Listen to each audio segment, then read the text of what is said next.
El Señor hoy quiere hacer una obra especial, enseñándonos sobre este precioso libro, un libro que nos trae una bendición especial. Dice el libro de Apocalipsis 1, dice: a los que oyen, a los que escuchan y a los que ponen por obra la palabra de Dios, y específicamente lo que dice este libro, el libro de Apocalipsis, la revelación, dice que nos trae una bienaventuranza, y bienaventuranza es bendición. Entonces hoy yo le voy a pedir que levante su mano al cielo y vamos a hacer una oración para que usted pueda comprender. Y vamos a comenzar así, diciéndole: Padre nuestro que estás en los cielos, santificado sea tu nombre. Venga a nosotros tu reino, Señor. Danos tu sabiduría, danos tu inteligencia. Provéenos, Señor, en este momento de prudencia para poder explicar a tu pueblo, Señor, lo que ha de venir y lo de que ha sido y lo de que está haciendo en este momento. Yo te pido, Señor, que entres con tu palabra en nuestra vida, que la podamos comprender y la podamos poner en orden. En el nombre del Padre, del Hijo y del Espíritu Santo. Amén y amén. Hoy vamos a continuar, por pedido de nuestra iglesia, como le dijimos el domingo, con un estudio lo más profundo que se pueda, pero también lo más práctico, porque la iglesia hoy no necesita simbología, sino lo práctico de la iglesia, lo práctico de la palabra de Dios, para que usted pueda ponerlo en obra y lo pueda trasladar a la vida cotidiana que usted tiene. Y por eso mismo vamos a comenzar leyendo el libro de Apocalipsis, capítulo 2. Amén.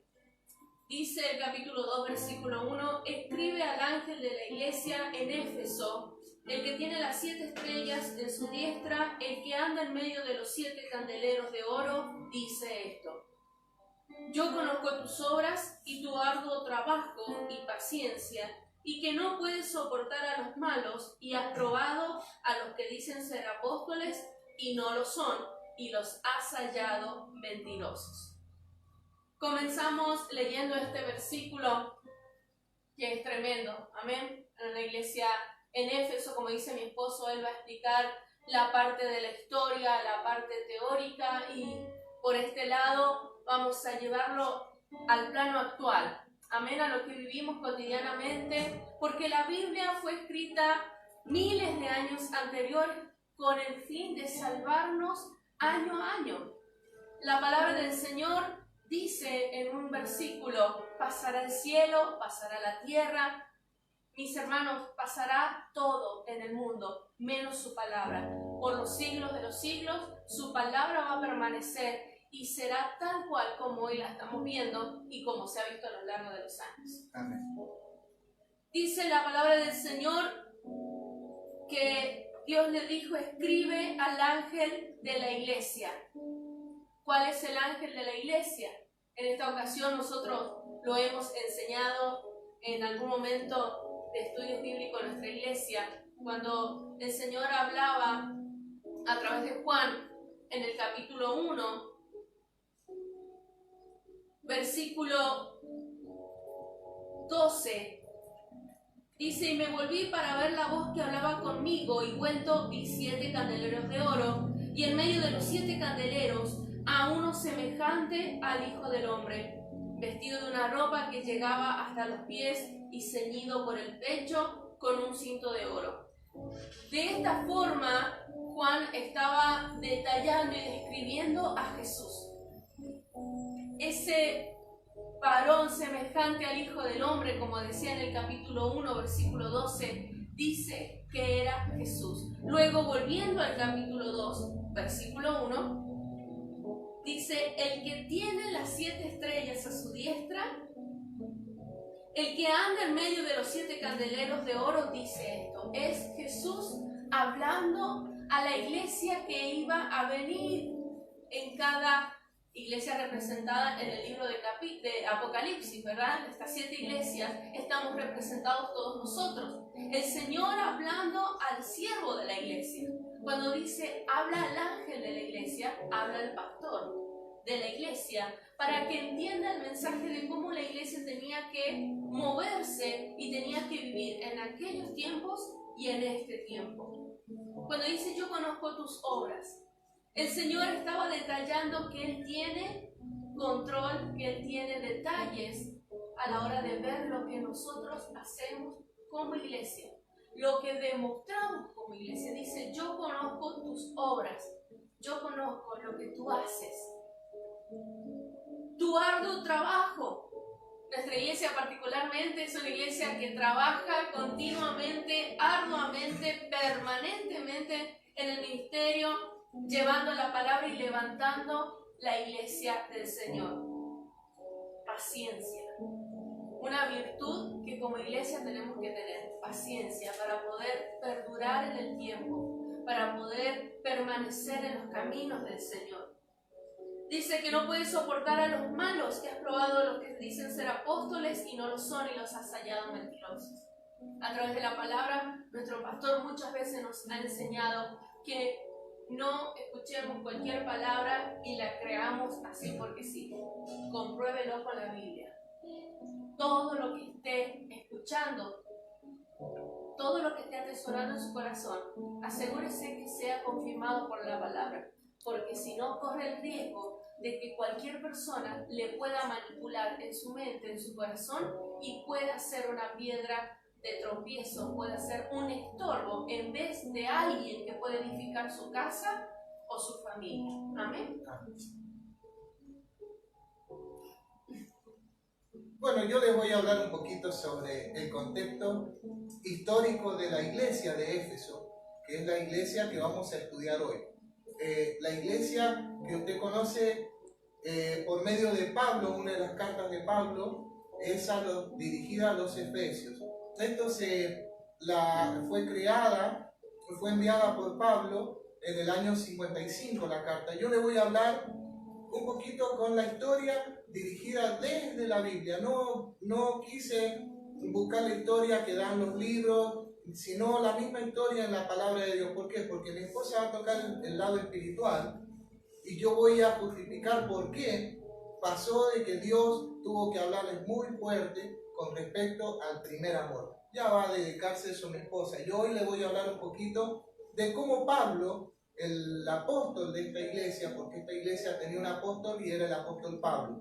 El apóstol Pablo, al final de la carta a los Efesios, nos dice que tuvo que enviar un ángel, un pastor. Tuvo que enviar a alguien que los pudiera dirigir como pueblo, dirigir a esa verdad que él quería comunicarle a este pueblo en particular. Porque Pablo no solo era apóstol de una iglesia, sino que tenía varias iglesias constituidas en ese tiempo en Asia.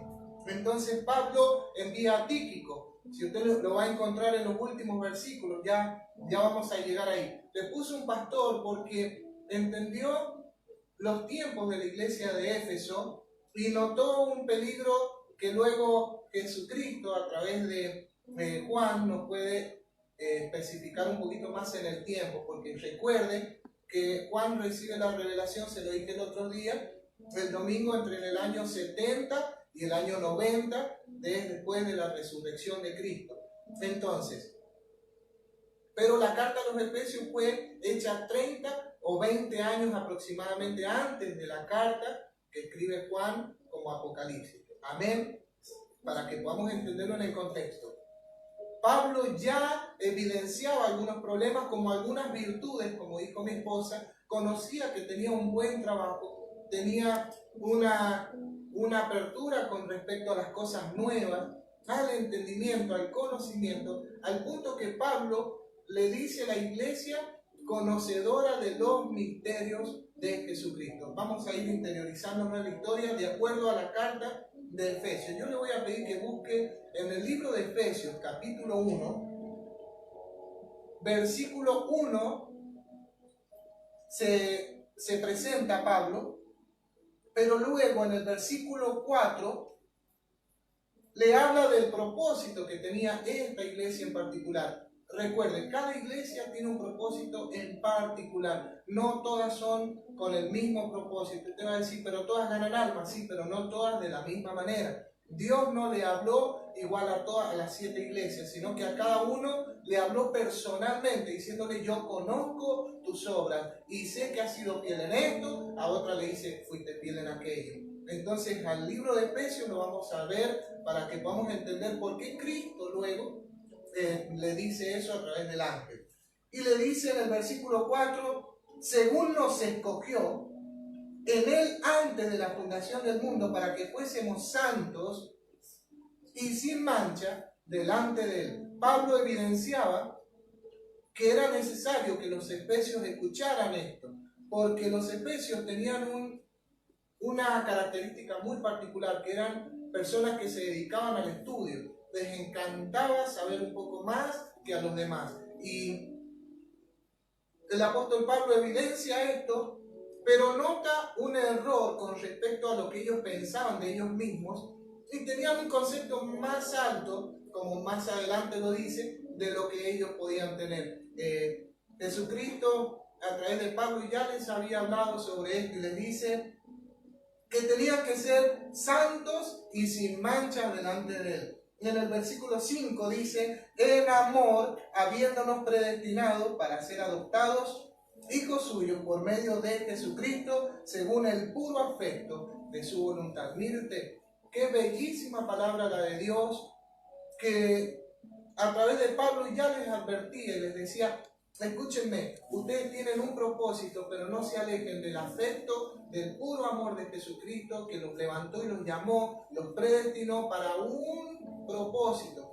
Ustedes están haciendo las cosas con otro propósito. Se han desviado un poquito de lo que Cristo quería hacer con ustedes. Entonces les dice que era necesario volver al puro afecto de su voluntad. Diga conmigo: tengo que volver al puro afecto de su voluntad y dejar mis caminos. Lo primero que tiene que hacer es dejar de creer de que usted es mejor que otro, de que usted sabe más que otro. Esto no es dirigido a nadie. Sencillamente los efesios tenían mucho conocimiento y menospreciaban a los otros al punto que olvidaron una característica muy fuerte: la santidad y el amor. Por eso yo les voy a explicar. Lo primero que le habló es del propósito. Luego les habla del valor de la fe. Yo le voy a pedir que me acompañe al capítulo 2, versículo 8. Capítulo 2, versículo 8 del libro de Efesios. Dice: porque por gracia sois salvos por medio de la fe, y esto no de vosotros, sino que es don de Dios. Lo primero que les habló fue el propósito y de encaminarlos nuevamente, porque ellos se estaban desviando, y al punto que llegaron a creer que ya no eran salvos por la fe, llegaron a creer de que su conocimiento los llevaba a un punto donde ya no necesitaban la fe ni estas cosas que eran más espirituales. Entonces Pablo les dice: es necesario que entiendan que esto es un don de Dios. Aquí lo pueden encontrar al final del versículo, dice: pues es don de Dios. Y en el versículo 9 dice: no por obras, para que nadie se gloríe. Acá estaba el gran problema de los efesios, que les gustaba gloriarse con el conocimiento que tenían. Entonces le dice: esto es un don de Dios, muchachos, no es como ustedes lo ven. No es que porque sepas más te vas a salvar, no es porque sepas un montón Dios te va a bendecir, sino que lo que te hace ser bendecido es amar a Cristo y entender que por su fe, que por la fe en Cristo y por el amor y por su beneplácito nosotros podemos tener salvación. Y luego les dice otro punto más en el versículo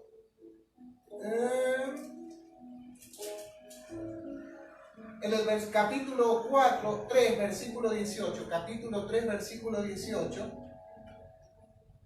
les dice el por qué. Porque ellos tienen esa sabiduría, porque ellos tienen el conocimiento. Les dice: Dios les dio el poder de poder entender el misterio de Dios. Y miren cómo se lo dice Pablo en su amor como Padre espiritual. Les dice: seáis plenamente capaces de comprender con todos los santos cuál sea la anchura, la longitud, la profundidad y la altura, y de conocer ¿qué cosa? el amor de Cristo que excede a todo conocimiento, para que sean llenos de toda la plenitud de Dios. Acá hay un punto clave que usted necesita entender para no caer en el mismo error que cayeron los efesios. Que Dios dice para que sean llenos de toda plenitud de Dios, tienen que entender que tienen que conocer el amor de Cristo que excede todo conocimiento. Entonces vamos a ir al capítulo 4, versículo 7, y les habla de la humildad. Les vuelve a tocar el tema de que no es por conocimiento, sino por cosas espirituales. Le dice, con toda humildad y mansedumbre, soportándoos con paciencia los unos a los otros en amor. El en, la palabra en, diferencia cualquier otra frase, porque podría haber dicho con el amor, dice en. ¿Por qué? Porque los efesios tenían el problema de que como creían mucho, entendían mucho, cuando aconsejaban a alguien, lo aconsejaban desde el conocimiento. Y no entendían que era en el amor de Cristo, el amor que podía brindar el Espíritu Santo sin su conocimiento. Entonces, ya desde ahí les dice en el amor que tenían que ministrar. Que dice el versículo 3, solícitos en guardar la unidad del Espíritu en el vínculo de la paz, un cuerpo y un espíritu, como fuiste también llamados con una misma esperanza en vuestra vocación. Ya les hablaba de todas estas cosas que mi esposa lo va a enmarcar después por qué habla así Jesucristo. Y después dice otro punto que le tuvo que hablar Pablo, fue en el versículo 9 del capítulo 4, dice, capítulo 4, versículo 9 dice, sino que siguiendo la verdad en amor, crezcamos en todo en aquel que es la cabeza, esto es Cristo. Vuelve a especificarle que solo con el amor de Dios y que tenían que volverse al conocimiento de Cristo, tenían que volverse nuevamente a lo que Dios tenía para ellos, para poder ampliar el conocimiento que ellos ya tenían, pero necesitaban la bendición de Dios, necesitaban su conocimiento. Su conocimiento lo habían pervertido al punto de que ya el amor ya no estaba y había muchas cosas que no habían en la iglesia de Éfeso. Entonces, otro punto más, le voy a tratar de leerlo más rápido, pues lo de mi esposa es extensivo y es largo y es bonito. Lo mío es solo la historia. Versículo 18 del capítulo 4. Pablo les dice, versículo 17, perdón, dice, esto pues digo y requiero en el Señor, Pablo a la iglesia, escuchen, esto es lo que yo quiero por parte del Señor para ustedes, les dice, que ya no anden como los otros gentiles, que andan en la vanidad de su mente. Escuchen, la vanidad de su mente. Ellos consideraban que ya eran superdotados en todo lo que hacían y no dejaban lugar a nadie. Ellos se las sabían a todas. El punto que le dice, teniendo el entendimiento entenebrecido, ajenos de la vida de Dios, por la ignorancia que en ellos hay, por la dureza de su corazón. Miren qué fuerte que fue la palabra de Pablo a la iglesia. Dice, se envanecieron, se les entenebreció el conocimiento y el entendimiento porque ellos andaban en vanidad de su mente. Dice, luego continúa en el versículo 22, dice, en cuanto a la pasada manera de vivir, despojados del viejo hombre que está viciado conforme a los deseos engañosos. Y aquí está la clave, que luego lo vamos a ver Jesús diciéndolo desde otra perspectiva, pero Pablo se lo dice así, renovaos en el espíritu de vuestra mente. Los efesios deben haberse quedado pensando, ¿qué quiso decir con renovados en el espíritu de vuestra mente? Nosotros nos renovamos continuamente en el conocimiento, pero Pablo les dice, no es así. Lo que tiene que renovarse no es el conocimiento, sino el espíritu del conocimiento, el espíritu de su mente. Volver al Espíritu Santo a darle el lugar necesario para que nos explique mejor las cosas y no desde nuestra perspectiva. Nuestra perspectiva, recuerde que es muy es muy pequeña a la par de lo que el Espíritu Santo te puede enseñar. Y me quedaría un punto más que les habla de los frutos, del fruto del Espíritu Santo. Pero bueno, ya se me perdió. Perdón, acá está. Dice en el versículo 9 del capítulo 5, dice, porque el fruto del Espíritu es en toda bondad, justicia y verdad. Ahí lo tiene. Dice, porque el fruto del Espíritu es en toda bondad, justicia y verdad. La verdad nunca se maneja sola. Escuche bien. Usted puede tener la verdad y saber, como recién decía mi esposa, has tenido por mentiroso a los apóstoles que se dicen ser apóstoles y no lo son, porque ellos tenían la verdad. Pero lo que les faltaba es entender que no solo la verdad puede ir, porque a veces lastima. Lo mejor es ir con, como dice, con el fruto del Espíritu, que es en toda bondad, justicia, no sea que la palabra de doble filo te termine pegando a ti, dice, y verdad, comprobando lo que es agradable a nuestro Señor Jesucristo. Y renovarse y todas estas cosas. Y para pasar al final, como para que usted me pueda entender cuál es el punto de lo que les quiero hablar. Si usted nota, el libro de Efesios es el que más enseñanzas familiares tiene. Primero, tiene la enseñanza del matrimonio en el capítulo 5, versículo 22. No es para que usted lo busque, después lo busca tranquila, solo, tranquilo, solo. Habla del matrimonio. Luego en el capítulo 6 le habla de cómo se dirigían los hijos a los padres y los padres a los hijos.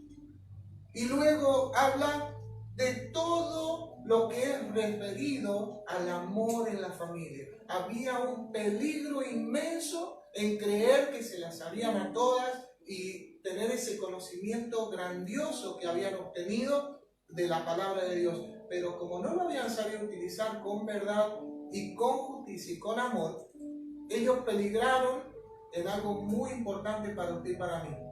Que muchas veces el conocimiento te hace perder el verdadero objetivo, que es la familia.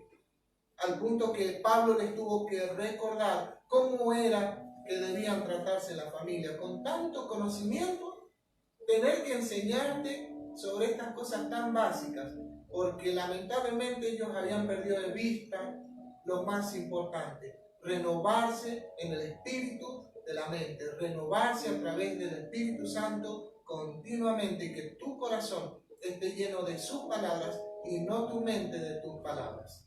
Les bendigo y ahora podemos continuar con el estudio de Apocalipsis. Amén. Qué interesante saber que cuando el Señor dice, has probado a aquellos que se dicen ser apóstoles, a aquellos que dicen saber, a aquellos que dicen tener la respuesta a todo, y los has hallado mentirosos. ¿Y cómo se comprueba esto a través de la palabra? ¿Cómo se comprueba esto con las actitudes?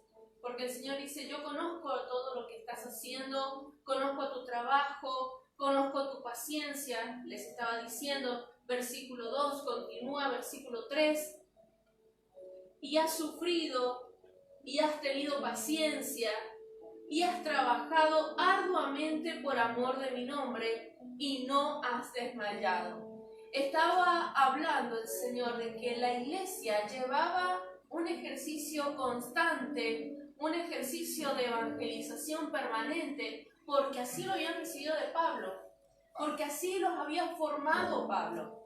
Cuando tu pastor te está formando en un trabajo arduo, en un trabajo permanente, es visto por el Señor. Ese esfuerzo el Señor lo observa y Él lo premia, porque dice: Señor, yo he visto el trabajo que has hecho por amor de mi nombre. He visto que no has desmayado. En este tiempo de pandemia, en este tiempo de, para algunos, crisis, el Señor está mirando tu esfuerzo. El Señor está mirando el desafío que haces de creer en su palabra, de sostenerte a través de la fe en la palabra del Señor. Pero mire el versículo 4, perdón, del capítulo 2. Pero tengo contra ti que has dejado tu primer amor. Aquí es donde les decía recién que Pablo 20 años antes de escribir esta carta a Juan, 20 años antes les escribe a los mismos efesios diciéndoles casi lo mismo. Usted note, habían pasado 20 años y no habían tomado consejo. Por eso mismo es que es necesario que tomemos consejo hoy. Nosotros no tenemos que pasar lo mismo que los efesios. Así es. Tenemos que ser conscientes de que la enseñanza que el Señor nos da a través de su palabra no se debe quedar solo en el conocimiento, no se debe quedar solo en el trabajo demostrado, sino que tiene que ir acompañado por el amor. ¿Cuál es ese primer amor del que el Señor habla? De aquella pasión, de aquella diligencia que ponemos al principio cuando empezamos a conocer a Jesús, cuando nos empezamos a enamorar del Evangelio, a enamorar de Jesús, donde queremos hablarle a todo el mundo, donde no dependemos de tiempos, distancias, no dependemos de circunstancias, solamente queremos, anhelamos avanzar por amor a Cristo. De ese primer amor habla el Señor. Tal vez uno dice, pero no entiendo. Si todo lo que hago lo hago para el Señor, si todo lo que hago lo hago por Jesús, y está perfecto. Más anteriormente decía en el versículo 3 que has trabajado arduamente por amor de mi nombre, porque sabemos que lo hacemos para Jesús, pero el Señor quiere ir un poco más profundo. Dice, por fuera he visto tu trabajo, he visto tu esfuerzo, he visto tu capacidad, he visto tu diligencia, tu paciencia, he visto todo lo que haces y cómo lo haces. Pero el Señor quiere mirar un poco más adentro. El Señor quiere mirar en el corazón. Por eso dice, tengo contra ti. Es decir, que la falta de amor a Jesús ya no te pone con Jesús, te pone contra Jesús. Podés hacer de todo, podés evangelizar, podés servir en la alabanza, podés servir en la célula, podés ser maestro, podés ser discípulo, líder, pastor, podés ser cualquier cosa dentro de la iglesia, de lo más pequeño a lo más grande y de lo más grande a lo más pequeño. Para el Señor todo cuenta, todo sirve y todo pasa por la misma lupa donde el Señor observa tu amor por Él, donde todo lo que haces toma un peso cuando realmente amas al Señor. ¿Y cómo me doy cuenta que amo al Señor? Cuando lo tenemos primero en nuestras oraciones, cuando lo tenemos primero en nuestros pensamientos, cuando Él está ante todo proyecto, cuando está en nuestra familia, cuando está en nuestro matrimonio, cuando actuamos con fidelidad a Jesús, fidelidad a nuestra familia, fidelidad al Evangelio, cuando actuamos con verdad.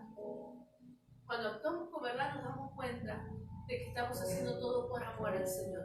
Cuando tu corazón se conmueve por el necesitado, cuando tu corazón es impulsado por el Espíritu Santo para orar por otros, para moverte por otros, no por lo nuestro, no por lo que nosotros estamos viendo, sino saber que hay gente que está sufriendo peor situaciones y por ellos necesitamos clamar. Cuando aprendemos a pensar como Jesús lo haría, cuando aprendemos a ver las cosas como Él nos las demostró cuando estuvo en la tierra, con sus apóstoles, con sus discípulos, y les enseñó lo que a Él realmente le interesaba. ¿Qué le interesaba a Jesús?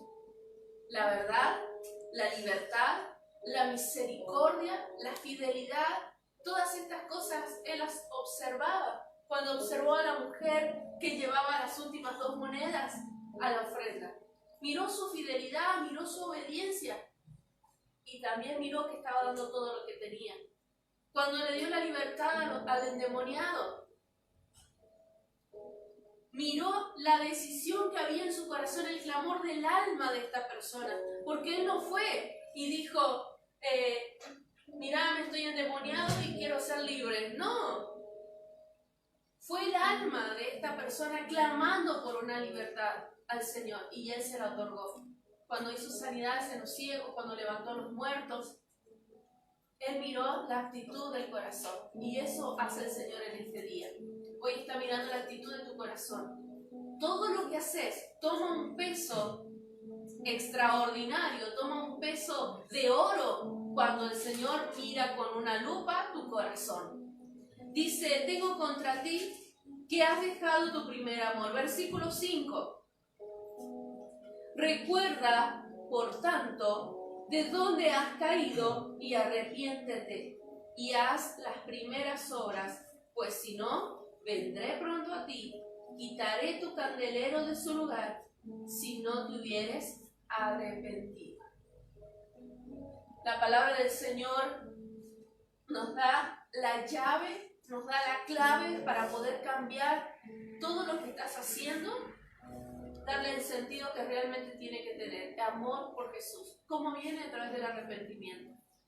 No empieces a cuestionar lo que estás haciendo y decir, no, pero si yo lo estoy haciendo bien, yo lo estoy haciendo por el Señor y creo que está todo bien. Es tiempo de arrepentirnos, de volvernos. Dice, mira de dónde has caído.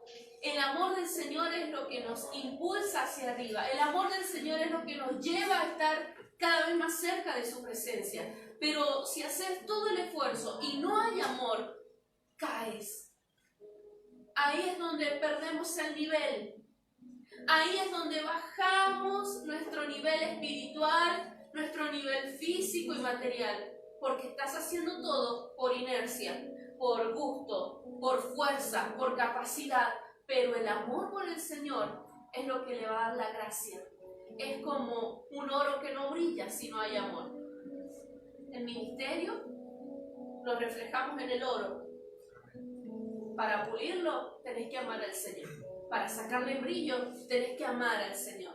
Dice, arrepiéntete y vuélvete y haz las primeras obras. Porque si no lo haces y sigues trabajando y demostrando actitudes, demostrando capacidades, demostrando fuerza, pero no demostrando amor, dice, vendré pronto a ti.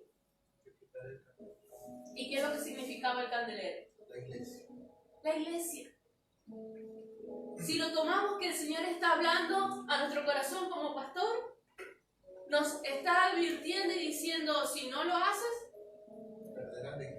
vas a salir fuera de la iglesia. Si usted es líder, el Señor le está diciendo, si no lo haces, vas a quedar fuera del evangelio. Si usted es un hermano que se congrega, un creyente, no importa su edad, pero usted conoce al Señor y le sirve al Señor, y no se vuelve en su actitud, no se vuelve en su pensamiento, el mismo Jesús está diciendo que te va a quitar, que te va a sacar de la iglesia. Y uno a veces dice, me cuesta mucho acercarme al líder, me cuesta mucho acercarme a la iglesia, me cuesta, no es que te cuesta, es que no estás renunciando a lo que hay en tu corazón. No estás renunciando a la falta de amor.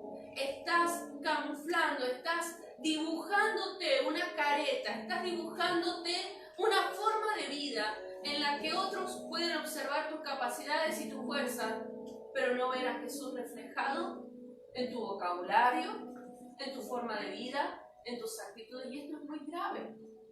Es muy grave. Porque el Señor está diciendo, yo sé todo lo que haces. Sé los detalles que tomás en cuenta, sé cómo te moves, pero hay algo que tengo contra ti. Algo que te aparta de mí. Algo que hace que todo lo que hagas no tenga brillo. Y es el amor por el Señor. Continuamos. Versículo 6. Pero tienes esto, que aborreces las obras de los nicolaitas, las cuales yo también aborrezco. Dice el Señor, pero una buena noticia. Porque lo que él estaba haciendo era destacando el esfuerzo de la iglesia, destacando el servicio del pueblo y tocando un detalle muy importante que es el amor por él, que todo esté fundamentado en el amor por Jesús. Y dice, pero también tengo que reconocerte esto, que lo que a mí no me agrada, a vos tampoco te agrada. que lo que yo aborrezco, que lo que yo no quiero para mi iglesia, vos tampoco dejas que entre a la iglesia. Y en este versículo cuando dice, aborrece las obras de los nicolaitas. ¿Quiénes eran los nicolaitas? Bueno, los nicolaitas eran personas que habían armado una secta dentro de la iglesia.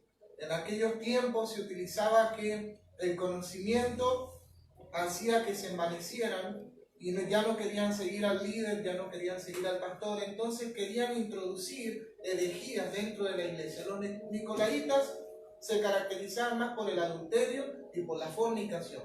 Ellos tenían una forma de vivir que hoy lo podemos ver reflejado en muchas cosas también, con todas las denuncias mundiales que hay en muchas cosas, de que estos hombres hablaban de la palabra de Dios, hablaban de Cristo, hablaban, como dice mi esposa, de toda la sabiduría que tenían, pero por detrás enseñaban al pueblo a que podían, un ejemplo breve es, no importa lo que hagas dentro de tu casa, no importa si tienes 2 mujeres, no importa nada, tú con que sepas de la palabra de Dios está todo bien. Eso es lo que ellos enseñaban. Entonces, el pastor de la iglesia, porque le dice, escríbele al ángel de la iglesia, en ese momento el pastor de la iglesia recibe un elogio de parte de Dios, como dice mi esposa, que tiene contra, tengo algo que reconocerte, que aborrece las obras de los nicolaitas, las cuales yo también aborrezco. El pastor de ese tiempo luchaba mucho contra el adulterio y la fornicación escondida, y hacía que muchas personas se trataran de volver a la fe, pero estas personas, los nicolaitas, eran una secta muy fuerte, porque eran normalmente los económicamente mejores de aquel tiempo. En aquel tiempo los nicolaitas eran los que manejaban la iglesia económicamente. Al principio los nicolaitas comenzaron bien, esas personas comenzaron bien, levantando la iglesia de una u otra manera, físicamente así como espiritualmente, pero cuando el pastor de aquel tiempo los corrigió y los disciplinó en estas prácticas, ellos tomaron la actitud incorrecta. En vez de arrepentirse, introdujeron encubiertamente herejías dentro de la iglesia con respecto a estas prácticas sexuales. Amén. Entonces, qué importante decir que te has fijado, has observado a aquellos que no tienen una conducta que puedas copiar. Aquellos que no tienen una conducta ejemplar para poder alimentar al pueblo, a amar a Jesús, para poder llevar al pueblo a enamorarse del Señor. Qué lindo que es estar enamorado de Jesús. Qué lindo que es poder tener al Señor en el corazón. Porque es cuando tenés la calma, cuando otros están desesperados. Es cuando tenés la fe, cuando otros están en duda. Es cuando tenés la paciencia, cuando otros abandonan. Cuando tenemos la perseverancia porque confiamos en el Señor. Y es cuando aún más te esfuerzas por darle lo mejor al Señor. Y esa actitud y eso que haces, el trabajo que le das al Señor, que esté completamente rodeado por el amor a Jesús. Y aquí tenemos la promesa de esta palabra, versículo 7. El que tiene oído, oiga lo que el Espíritu dice a las iglesias. Al que vencieres, le daré a comer del árbol de la vida, el cual está en medio del paraíso de Dios. Mire qué hermosa promesa. Dice el Señor, el que tiene oídos, que oiga. Hay mucha gente que conociendo de la palabra del Señor, se niegan a oír la corrección. Hay mucha gente que conociendo del Evangelio, en su orgullo, cierran la puerta a la corrección. La corrección es lo único que te va a salvar en este tiempo. La corrección es lo único que va a sanar tu corazón en este tiempo. Aquel que rechaza la corrección está rechazando el amor del Señor y se escuda en el trabajo, se escuda en esa labor ardua, como dice la palabra del Señor, permanente. Están trabajando para el Señor, pero se escudan ante la corrección porque no quieren ser sanados. y terminan acoplándose a los famosos Nicolaitas. El problema de estas prácticas, estos hombres tenían un contagio espiritual muy importante, porque normalmente captaban la atención de aquellos que andaban débiles en la fe. Justamente por esto es que el Señor le dice: tengo contra ti que has dejado tu primer amor, porque apenas alguien dejaba el primer amor y cometía un pequeño error, aparecían los nicolaitas y lo llevaban a sus prácticas y ya lo terminaban de destruir espiritualmente, trataban de destruirlo en todos los aspectos. Por eso los nicolaitas destruían familias. Por eso es que en el libro de Efesios Pablo ya advertía sobre este tema familiar. Y ya les venía diciendo: miren, el trato entre el hombre y la mujer, el marido no le puede pegar a la mujer no puede engañar al hombre. Y les hablaba a los padres: hijos, ustedes obedezcan a sus padres, y a los padres no hagan cosas que sus hijos los moleste. Y les habló de un montón de cosas respecto a la familia, porque los nicolaitas ya estaban desde el comienzo. O sea, esto ya tiene era de larga data. Pablo tuvo que luchar con ellos. Tíquico, el pastor de aquel tiempo, que pone Pablo en el final, en la salutación. Y hoy, después de 20 años después, 20 años después de la carta de Pablo, nos encontramos que estos nicolaitas ya habían tomado una fuerza importante dentro de la iglesia. Por eso mismo es que usted tiene que acercarse a los líderes. Es por esto mismo que usted se tiene que acercar a su pastor, a su pastora, porque lamentablemente para muchas personas que no se acercan cuando están débiles en la fe, terminan en estas prácticas, porque normalmente lo primero que hace un ser humano es empezar a abandonar su familia y empieza en prácticas que no son correctas, empieza a mirar lo que no corresponde y ya deja de tener el amor por la familia para tenerlo por conocimientos que son inútiles, porque conocer mucho de la escritura, conocer de un montón de cosas, pero si usted no tiene amor, nada somos, dice el apóstol Pablo en el libro de Corintios, capítulo 13. Amén. Le damos gracias al Señor porque hoy podemos oír su palabra. Amén. Porque no hay impedimentos, porque no hay trabas para que podamos escuchar la palabra del Señor. Por el contrario, tenemos la gran oportunidad de oír. Amén. Mira el que está a su lado y dígale: tenemos la oportunidad de oír la palabra del Señor. Y no la podemos perder. Amén. Dice la palabra: al que venciere, le daré de comer. Al que venciere, le daré de comer. Esto habla de una bendición integral. Esto habla de una bendición completa. Amén. Estábamos diciendo en la reunión anterior que este libro traía un mensaje especial a las iglesias, a las 7 iglesias. Hoy hemos comenzado con Éfeso, pero entendemos que era una iglesia que estaba trabajando arduamente cerca de su pastor. Era una iglesia que estaba trabajando permanentemente cerca de su pastor. Y el Señor les alentaba en este tiempo a amarle a Jesús, a mirar primero al Señor para poder seguir al líder, a amar a Jesús para poder obedecer al pastor, a amar al Señor para poder estar bajo la cobertura. Necesitamos que el Señor sea nuestro protector. Amén. Necesitamos que el Señor sea el que nos ame y nosotros amarle a Él, para poder comer, dice la palabra, del árbol de la vida, el cual está en medio del paraíso de Dios. Reaparece el paraíso. Y aquí está una de las incógnitas que tiene el mundo cristiano de cómo será el cielo. Y esta es la promesa que tienen ustedes, que en el cielo también se come, que en el cielo también se tiene bendición, que en el cielo vas a tener todo lo que necesitas para ser feliz. El cielo es la promesa principal del Señor. Y el árbol de la vida está hablando de la bendición de tener a Jesucristo con nosotros. Vamos a poder comer del pan directamente y ya no vamos a necesitar interpretaciones, porque el Señor Jesucristo nos dará de comer en ese tiempo.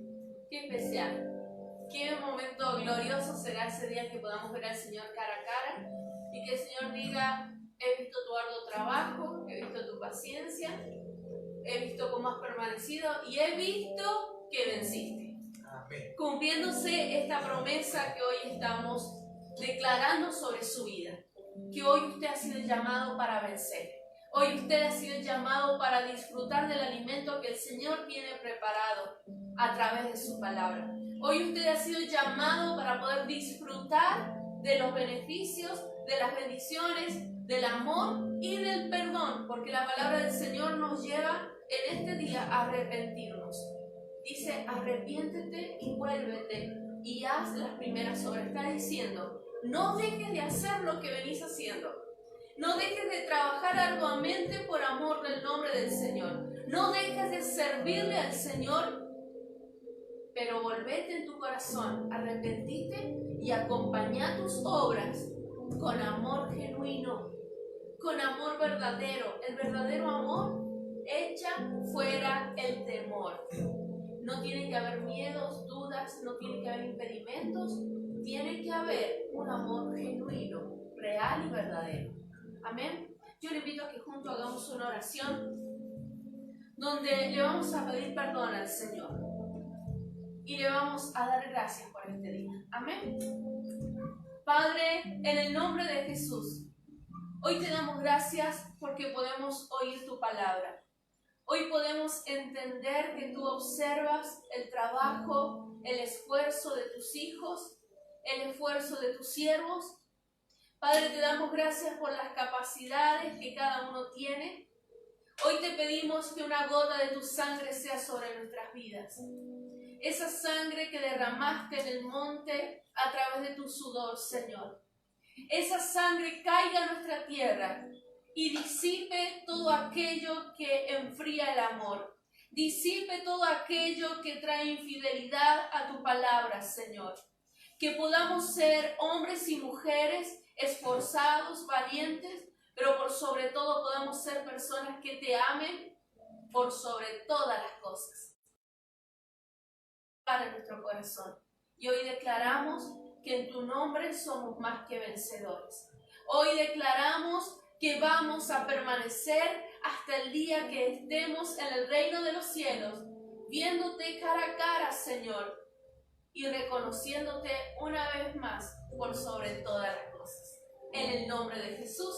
Amén.